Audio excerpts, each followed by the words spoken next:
سلمى سورة ذا قرون سيدوه بكو سميي وروحنا وكوبو سوحي وحتى هاي مجرى السوحي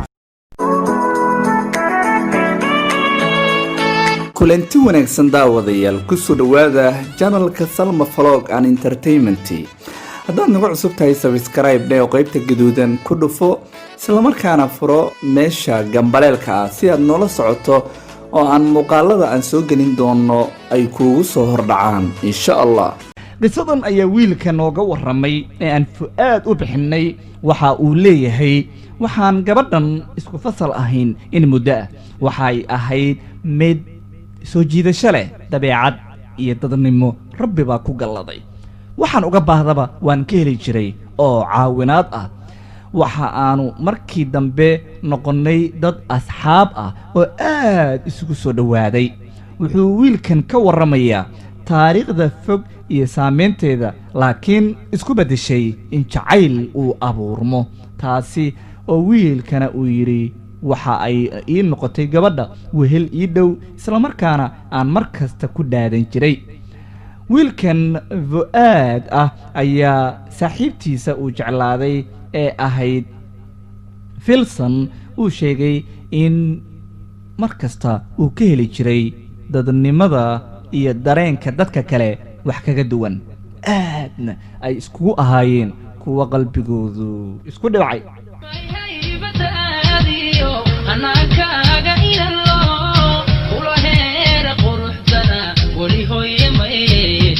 way qurux badnayd waxay ahayd mid qaayo leh dabciga iyo dadnimadana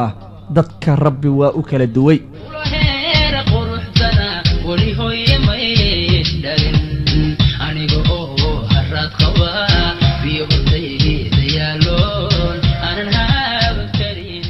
wax kasta wuxuu kaga fiicnaan jiray in isaguna ahaa mid gabadha hadalkiisa ay sugi jirtay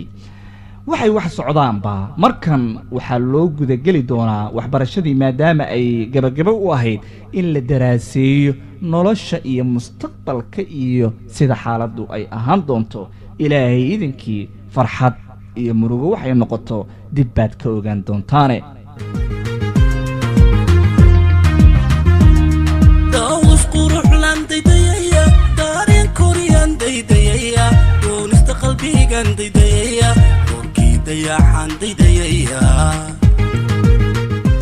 Fuaad iyo Filson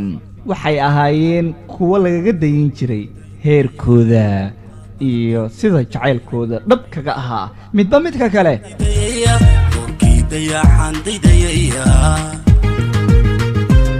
rajada ay qabeen ayaa ahayd mar uun inay isguursadaan ubad iyo reer farxad ku dhisanna helaan raaxada nolosha la sheegana waa midda daacadnimada ku bilaabata kuna dhamaata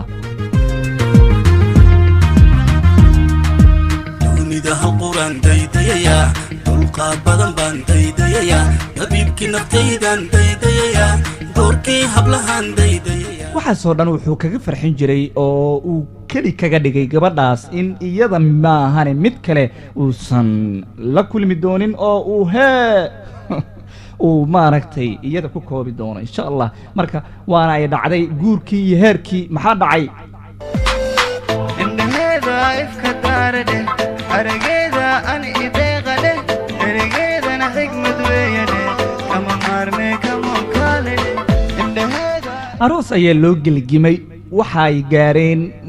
munaasabad ballaaran oo dad badan ay ka soo qayb galeen runtii farxadii la wada sugayay caawa ay bilaabanaysaa waxaana arooskooda uu ka dhacay meel dadku wada sugayeen oo waxa uu ka dhacay hotel weyn oo magaaladooda ku yaala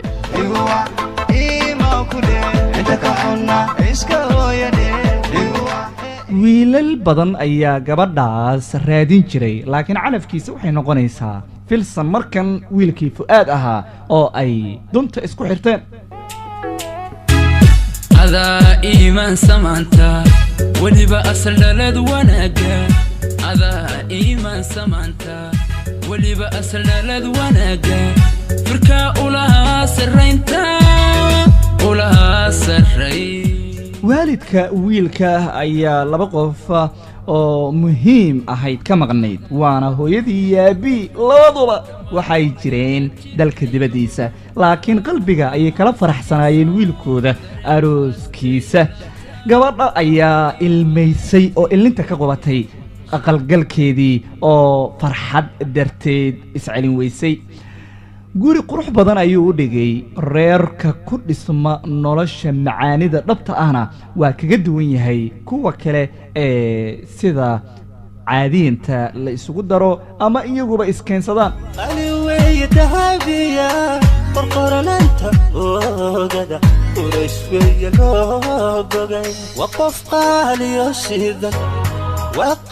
gabadha wiilka waa ka jacayl badnaa marka la eego sida xaddhaafka ah ee qalbigiisa uu siiyey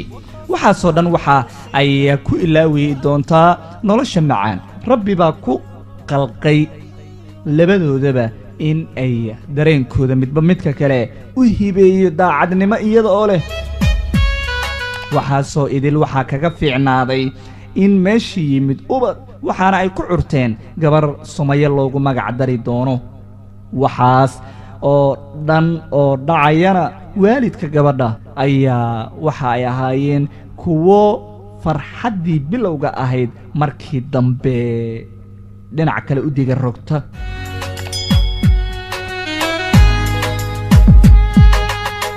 yari gortad qasada macada dareen qulqulaha wiilka boqolkiiba boqol waa uu dhaafay waalida jacaylka mararka qaarkood ma sidaana saaxiibadii ayaa kula kaftami jiray sida uu xaaskiisa u aaminay u ahaa mid daacad u ahaa mid uusan ka maarmin u muujin jiray inuu ku faano iyada waa lagu faanaa xaaskaaga ee lagama faano wiilow gayaan isku helaaniyo basiya reer lama heleen haddanay haweenku jirin haddanay haweenku jirin haliyaygana way dhalaan ha ogana way kabaan laakiin culayska wuxuu ka soo wajahay wiilka gabadha hooyadeed ee sodohda ahayd xitaa sodogiis kuma qanacsanin waxyaabaha qaar wiilkii lacago xoog leh ayuu ku shaqaynayay oo mushaar fiican uu qaadanayay maasha allah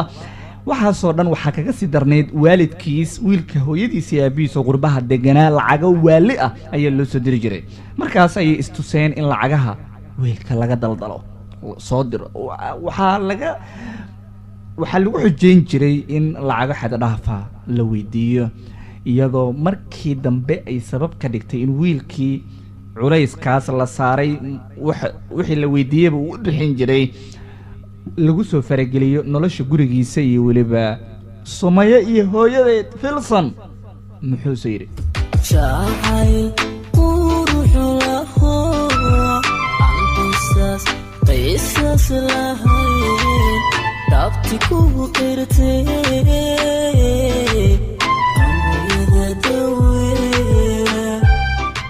wiilkii ayaa weli isku dayay inuu isceliyo dareenkiisa xakameeyo dabciga cusub ee waalidka gabadha kaga yimidna uu ilaa xad qancin karo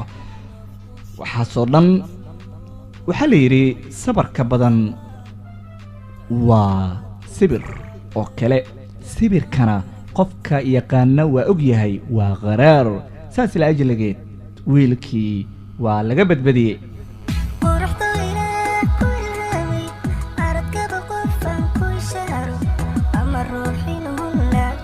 gabadha waxba kama qaban karto hooyadeed miyay ku afcalin kartaa waa maya aabeed miyay ku afcalin kartaa waa maya wiilka waa jeceshahay laakiin jacaylka wiilka ka badan laakiin culayska la saaray iyadu indhaha unbay ka daawan kartaa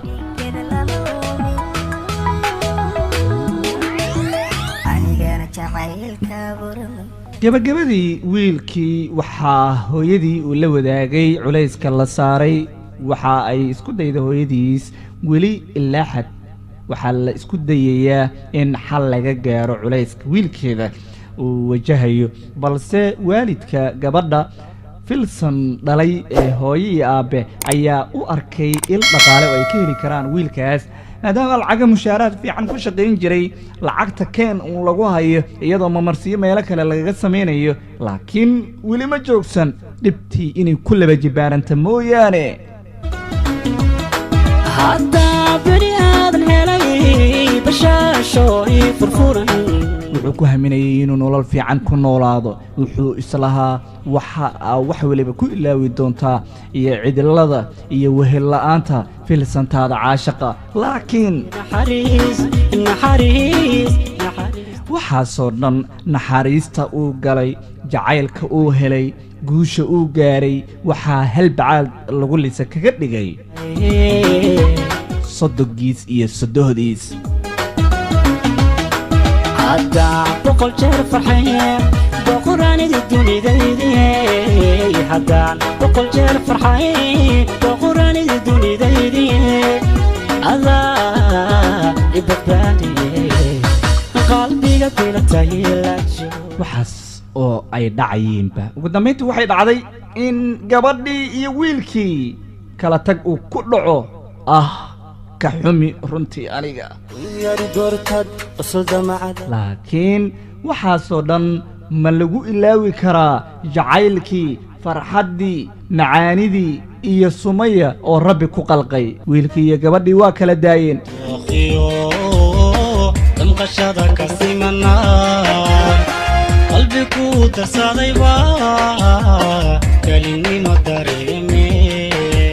wiilkii ilaa hadda wuxuu leeyahay magaciisa aan u bixinay Fuaad waxaan ahay qof singala oo aan weli guursan xanuunka jacaylka iyo dhibkiisaan weli dareemaya sodogiis iyo sodohdiis ayaa u sabab ahaa inuu waayo filsantiisii caashaqa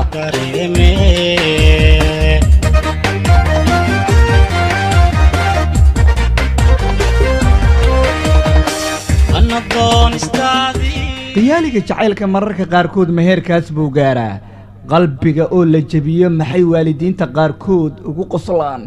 maxaa laba qalbi oo isku ooman markay isqalbi dhaweeyaanna loo kala qalbilayaa ayaa la isweydiinayaa waayahay wiilkaasna saasoo xaalkiisa ku dambeeyey marka adiga ahaan fikirkaaga